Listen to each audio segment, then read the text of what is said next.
Puji nama Tuhan. Biarlah hari ini kita semua boleh tetap merindukan akan kehadiran Tuhan dalam hidup kita. Shalom. Haleluya. Biarlah hari ini kita mau beribadah kepada Tuhan dengan segenap hati, dengan segenap jiwa. Dimanapun kita berada, tidak menutup jalan bagi Tuhan untuk hadir di tengah-tengah kita. Mari kita persiapkan hati kita untuk kita boleh datang beribadah kepada Tuhan. Hari ini kami datang kepadamu Tuhan dengan segenap hati kami, dengan segenap jiwa kami, karena kami sadar kami membutuhkan Tuhan dalam hidup kami setiap saat, setiap waktu. Dan hari ini ketika kami boleh datang, kami boleh bersehati untuk memuji memuliakan nama Tuhan. Dan kami percaya Tuhan Engkau hadir di tengah-tengah kami. Tuhan Engkau ada bersama-sama kami dimanapun kami berada. Tuhan Engkau ada bersama-sama dengan kami. Dan Tuhan Engkau yang mengurapi kami. Kami semua yang melayani Tuhan, kami semua yang beribadah kepada Tuhan, boleh mendapatkan urapan yang daripada Tuhan. Terlebih hari ini kami juga akan menikmati perjamuan kudus Tuhan.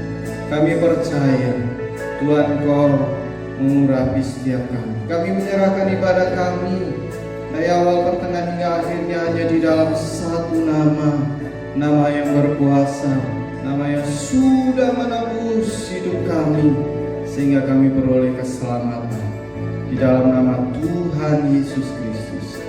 Haleluya. Tuhan hadir di bait suci-Nya, Tuhan ada di tangan-Nya. Kami bawa korban pujian bagi Yesus buat kasih-Nya. Ku rasakan kehadiran-Nya, ku dengar suara berseru, anak domba yang dikorbankan, layak untuk terima pujian. Nyanyi haleluya, haleluya, haleluya. Nyanyi haleluya, haleluya, haleluya. Terima kasih Tuhan hadir di bait suci-Nya. Tuhan ada di tata-Nya. Kami bawa korban pujian bagi Yesus buat kasih-Nya. Ku rasakan kehadiran-Nya, ku dengar suara berseru, anak domba yang dikorbankan, layak untuk terima pujian. Nyanyi haleluya, haleluya, haleluya. Nyanyi haleluya, haleluya,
nyanyi haleluya, haleluya, haleluya, nyanyi haleluya, haleluya, haleluya. Sekali lagi dengan segenap hati, haleluya, haleluya, haleluya,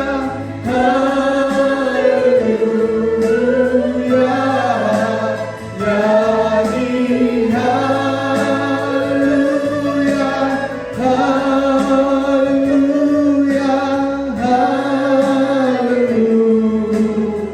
haleluya, haleluya,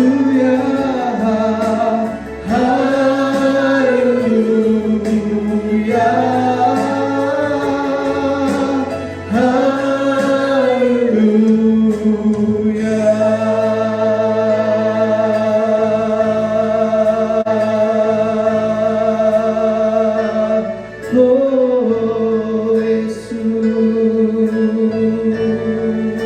kami berterima kasih Tuhan. Terima kasih Yesusku, terima kasih Yesusku. Puji syukur hanya bagi Tuhanku. Terima kasih Yesusku, terima kasih Yesusku. Puji syukur hanya bagi Tuhanku. Terima kasih Yesusku, terima kasih Yesusku. Puji syukur Tuhanku. Terima kasih Yesusku, terima kasih Yesusku. Puji syukur hanya bagi Tuhanku. Terima kasih Yesusku, terima kasih Yesusku. Puji syukur hanya bagi Tuhanku. Terima kasih Yesusku, terima kasih Yesusku. Puji syukur hanya bagi Tuhanku. Puji syukur hanya bagi Tuhanku. Puji syukur hanya bagi Tuhanku.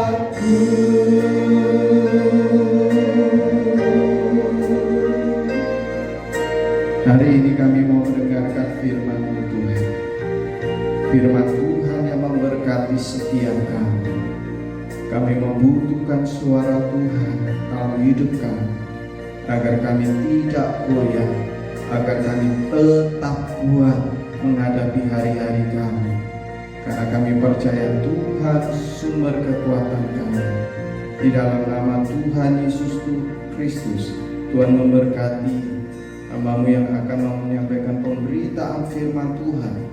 Biar semuanya dari Tuhan asalnya. Di dalam nama Tuhan Yesus Kristus kami mengucap syukur dan berdoa. Haleluya. Amin.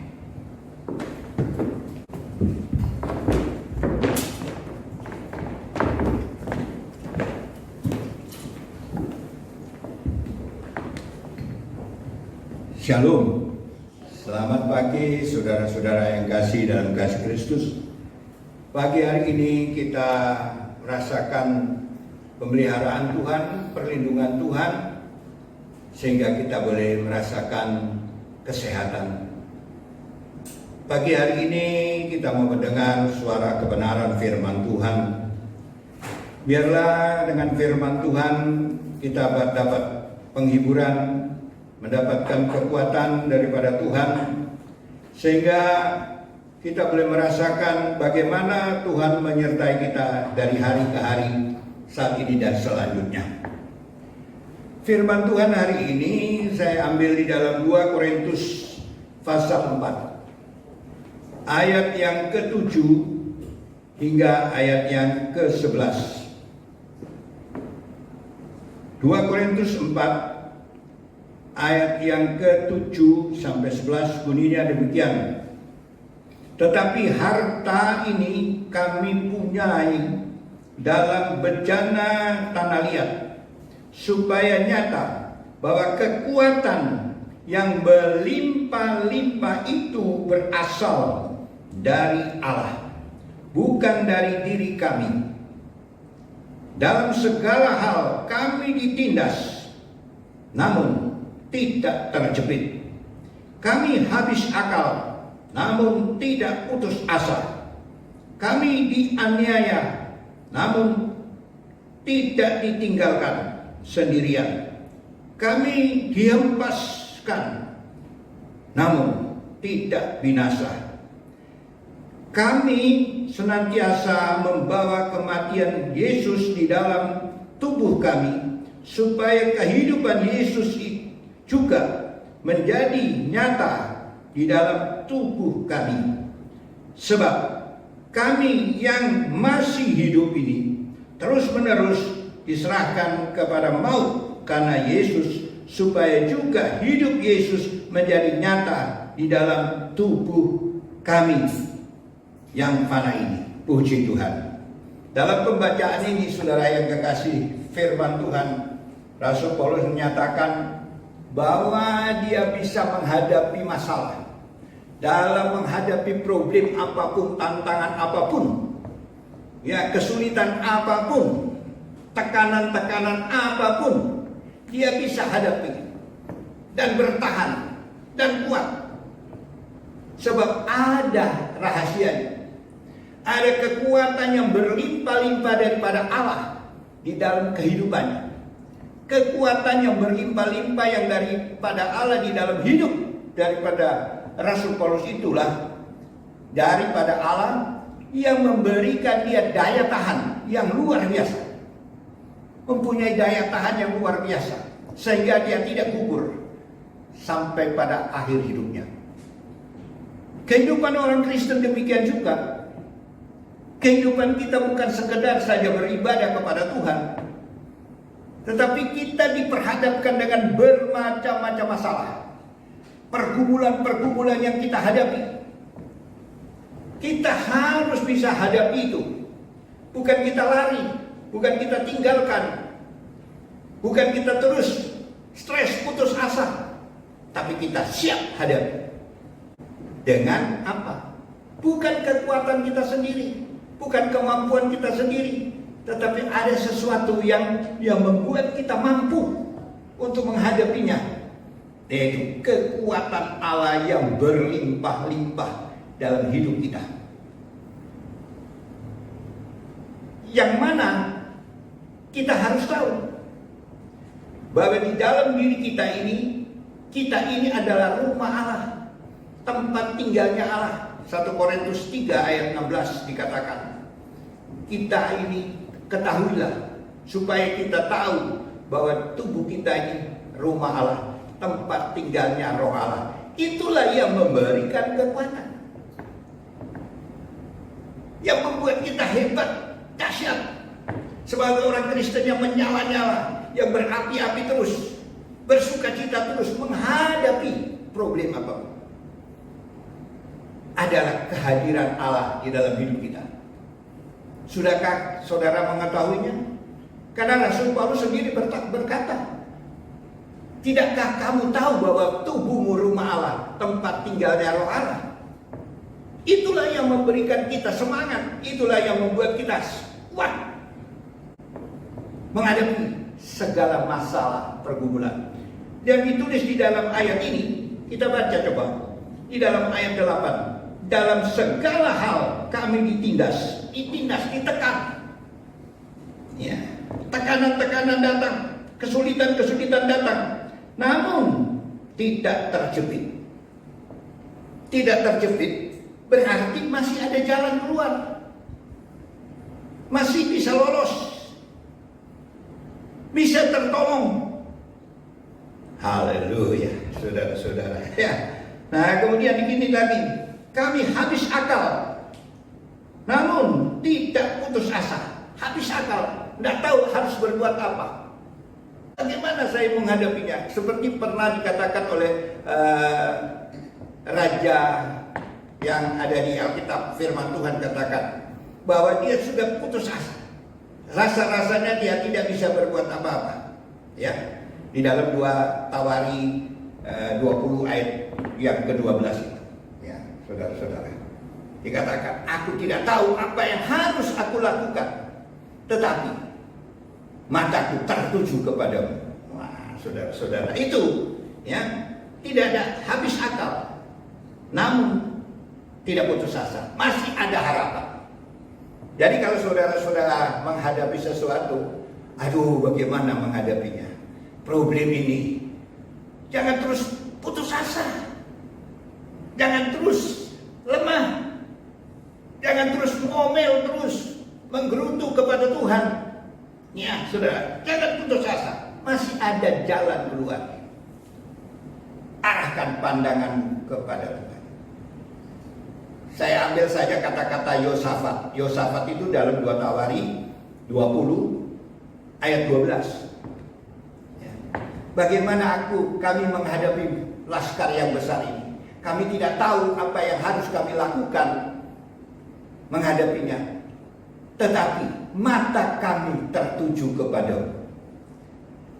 Ke depan jalan buntu, ke belakang buntu jalan, ke kiri buntu jalan, ke kanan buntu jalan, satu-satunya jalan ke atas.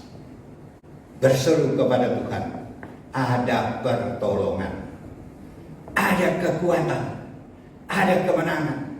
Nanti saudara sendiri baca ya 2 Tawari 20 itu, bagaimana Yosafat itu bisa mengalami kemenangan dan kemenangan.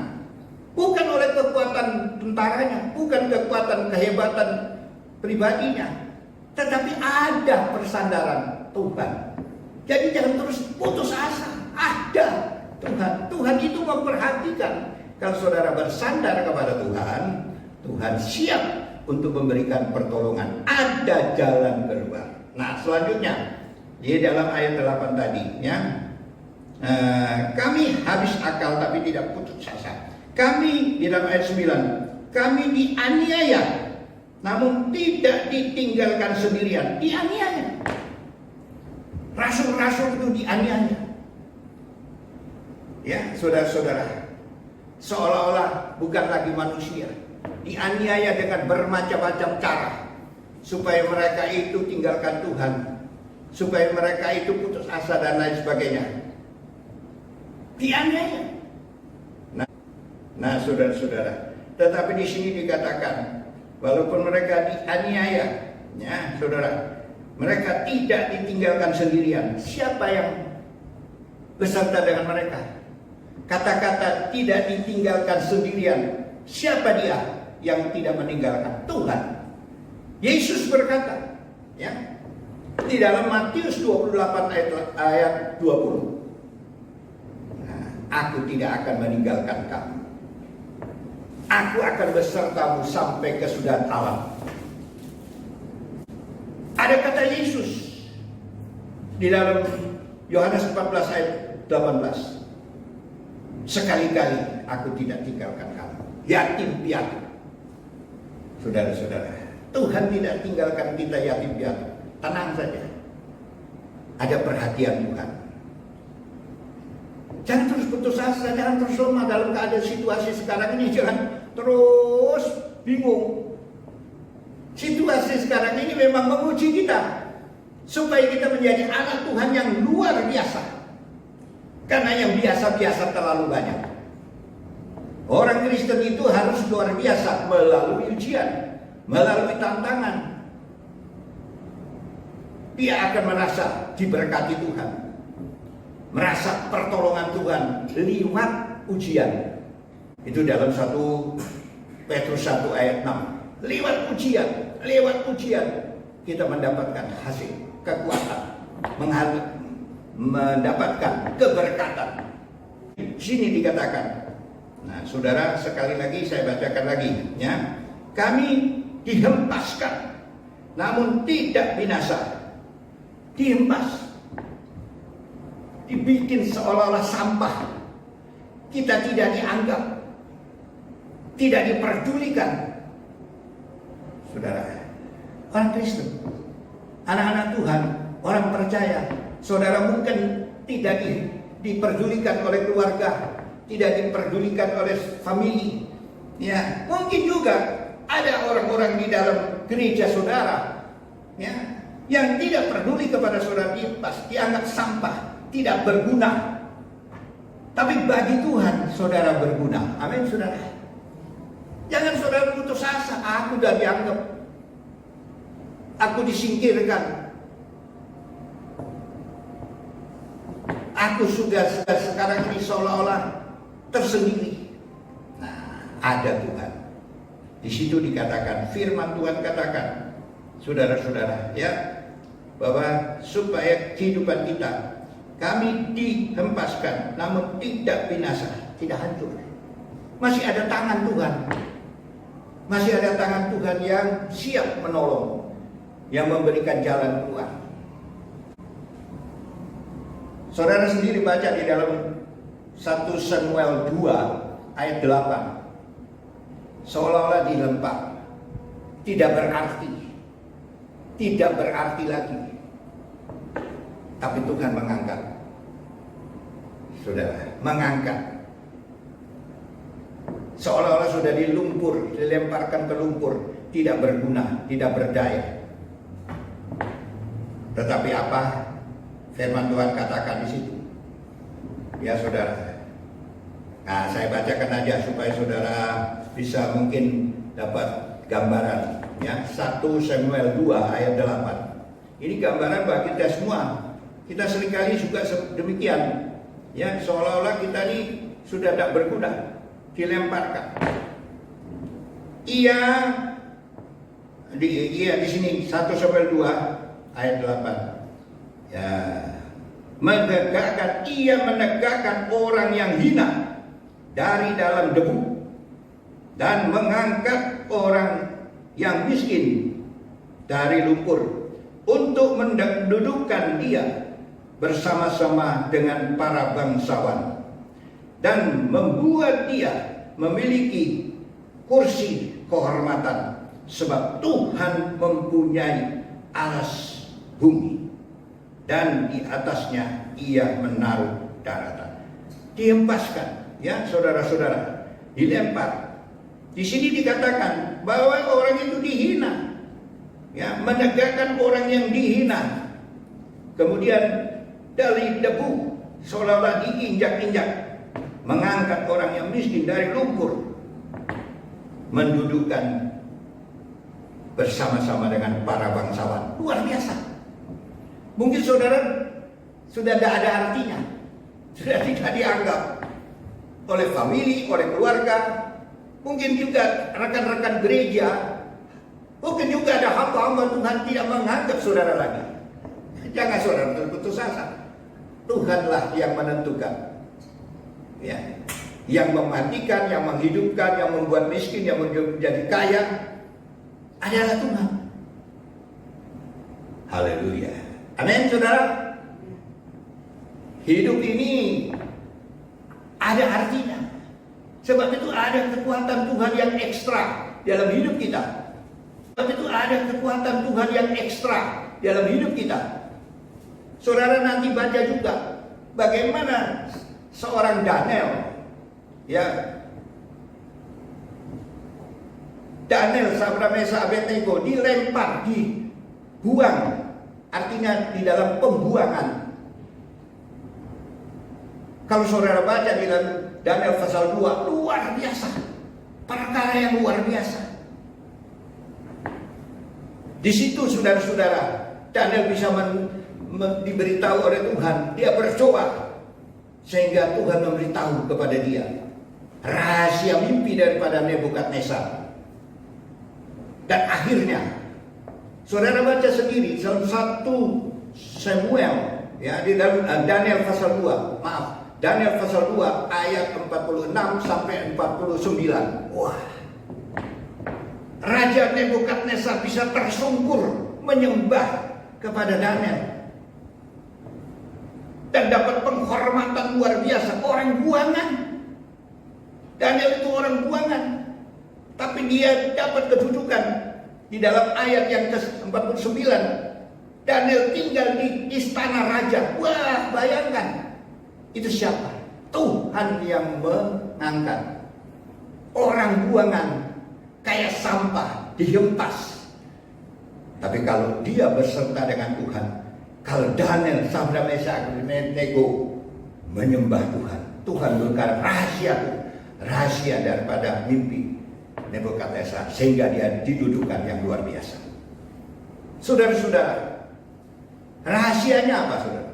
Kita ini seperti tanah liat. Tanah liat yang tidak ada guna. Getas ya, gampang hancur. Bangunan-bangunan itu bisa berdiri teguh karena apa? Ada cagaknya, ada tiangnya. Tiang itu kenapa kuat? Di dalamnya itu ada besi beton. Orang kalau ahli bangunan, besi beton itu yang membuat tegaknya bangunan itu. Tidak kelihatan besinya, hanya temboknya. Tapi itu yang membuat kuat. Orang tidak tahu.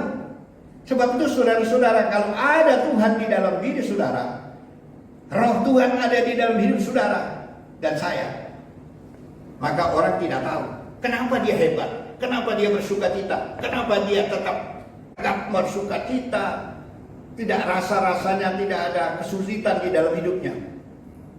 Kenapa? Ada Tuhan yang tidak kelihatan, seperti beton eser yang ada di dalam tiang bangunan itu. Nah, saudara-saudara, Tuhan ada di dalamnya. Sebab itu orang kalau tidak ada Tuhan, tidak ada Yesus, tidak tahan uji.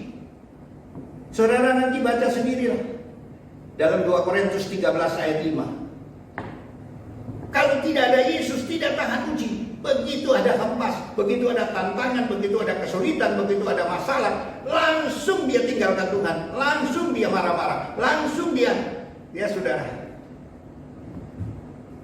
lemah, putus asa. 2 Korintus 13 ayat 5. Ujilah dirimu sendiri. Tidakkah kamu tahu bahwa Yesus Kristus ada di dalam kamu? Tahu dah bahwa Yesus itu ada di dalam kamu? Kalau tidak demikian, artinya kalau Yesus tidak ada di dalam dirimu, engkau tidak tahan uji. Menghadapi suasana sekarang ini, menghadapi masalah sekarang ini, kesulitan-kesulitan sekarang ini. Ya, saudara-saudara, semua bingung, semua kacau, semuanya putus asa. Tetapi orang yang ada Yesus tidak gampang putus asa. Amin. Haleluya, saudara-saudara. Itulah sebabnya dikatakan, ya, kekuatan yang berlimpah-limpah daripada Allah ada di dalam kita. Judul firman Tuhan hari ini, kekuatan Allah yang berlimpah-limpah yang kita miliki, sehingga kita bisa mengatasi semuanya. Dan sebentar kita akan masuk dalam perjamuan suci. Perjamuan suci itu menyatakan bahwa Tuhan itu tidak mau pisah dengan kita, tidak mau tinggalkan kita sebenarnya. Makanya dikatakan di dalam Yohanes pasal 6 ayat 53 sampai 57. Ya. Barang siapa yang makan tubuhku dan minum darah akan tinggal di dalam aku di dalam dia. Saya bacakan sebagai ayat yang terakhir supaya saudara dan saya mendapat kekuatan untuk masuk dalam perjamuan suci. Masuk dalam perjamuan suci, saudara-saudara, bukan asal-asal perjamuan suci. Banyak orang mengadakan perjamuan suci asal saja. Tapi mari kita baca, saudara-saudara, supaya mendapat kekuatan. Yohanes pasal yang ke-6 ayat 53 sampai 57. Maka kata Yesus kepada mereka, aku berkata kepadamu, sesungguhnya jikalau kamu tidak makan daging anak manusia dan minum darahnya, kamu tidak mempunyai hidup di dalam dirimu.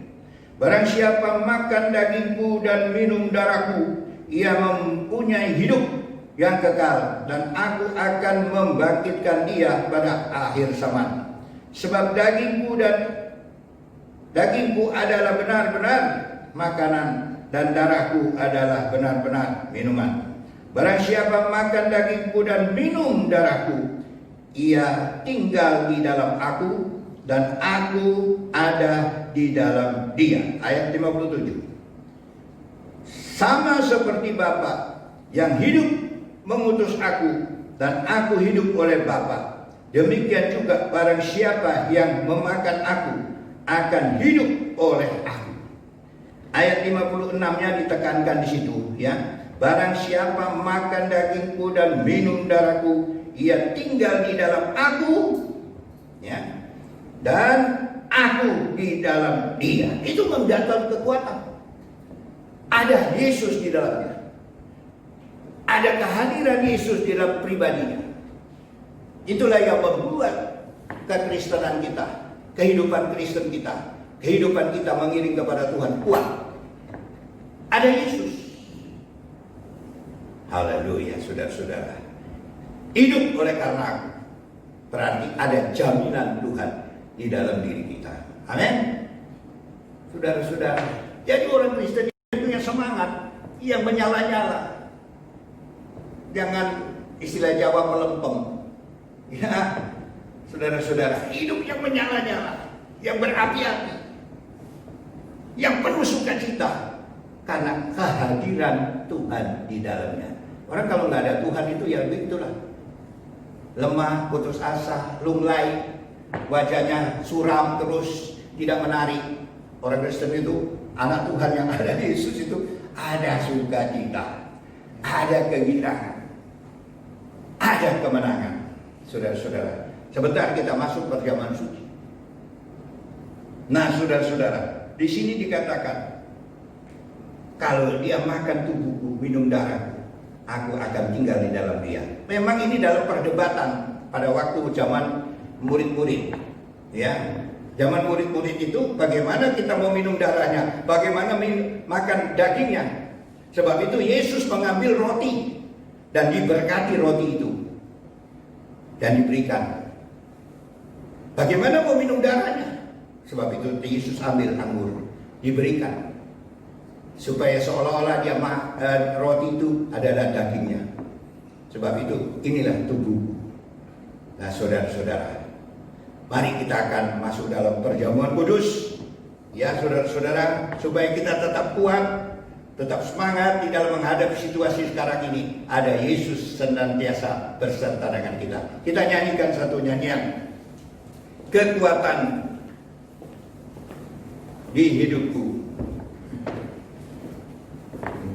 kekuatan di hidupku. Sambil perjamuan suci dibagikan, ya. Haleluya.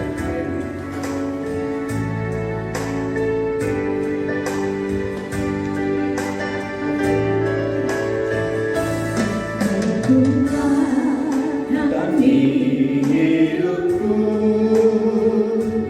ku dapat dalam Yesus yang tak pernah tinggalkanku, setia menopangku, berseru berharap dalam Yesus. Ajaib Kau Tuhan, penuh kuasa, sanggup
keadaanku dalam tanganmu, seluruh hidupku tak akan goyang selamanya. Sekali lagi ayat ajaib.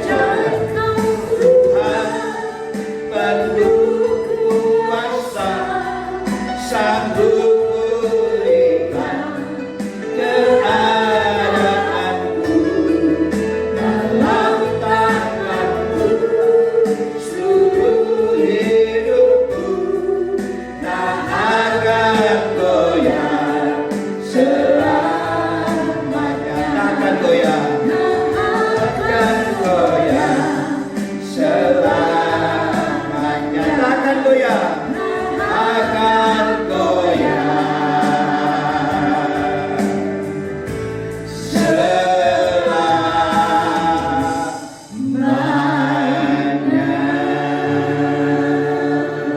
Saudara yang sudah terima perjamuan kudus, roti dan anggur, mari kita akan sama-sama melaksanakan, menikmati janji Tuhan.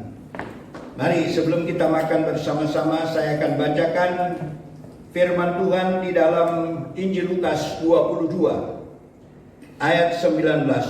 Lalu ia mengambil roti, mengucap syukur, memecahkannya dan memberikannya kepada mereka. Katanya, inilah tubuhku yang diserahkan bagi kamu. Perbuatlah itu menjadi peringatan akan aku. Kita angkat tinggi dan kita percaya bukan roti biasa lagi, tapi benar-benar roti yang diberkati. Dan kita makan bersama-sama dengan iman bahwa Tuhan akan tinggal dalam diri kita sesuai dengan janjinya. Dalam nama Tuhan Yesus Kristus.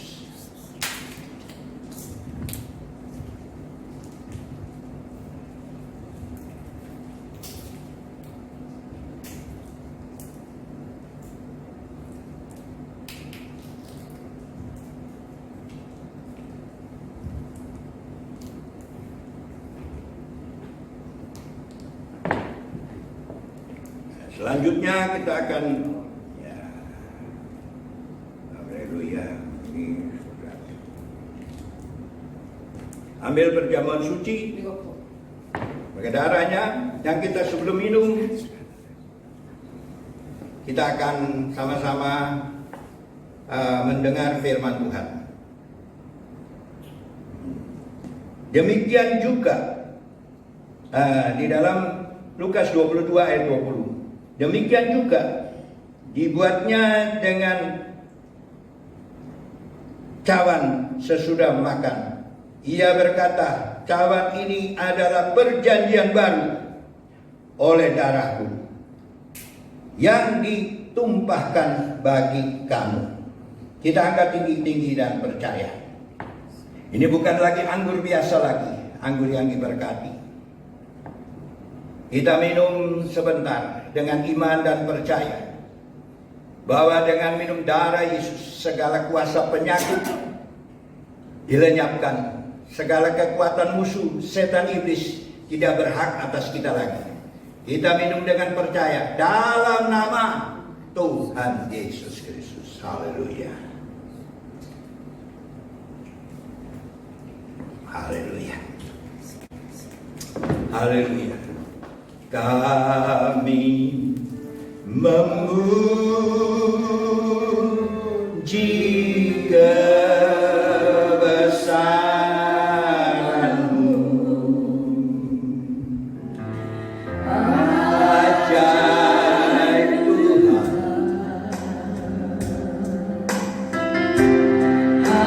ajaib Tuhan.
terima kasih Bapa di surga.